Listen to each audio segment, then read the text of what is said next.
again is a must. I agree, a lot go to church, a lot pray, a lot fast.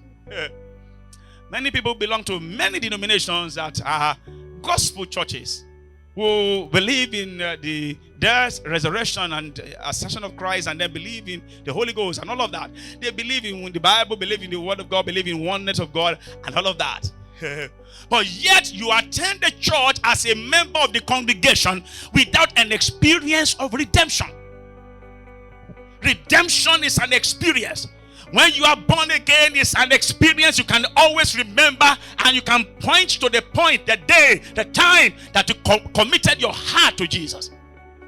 Salvation, which is the same thing as redemption, is not something you assume. It's not something that happens because you changed your name, you got baptized in water, or you change your church. Maybe you are going to a particular church, maybe that does not believe in the gospel, and now you are in a church, a gospel church. That does not mean that you are born again. Being born again is when you commit your heart to Jesus and receive him into your life as your Lord and your personal Savior.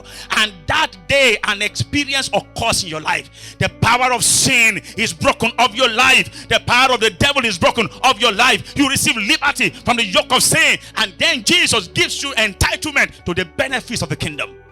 That's what happened at salvation. Praise God. See, that your salvation is the foundation for your redemption.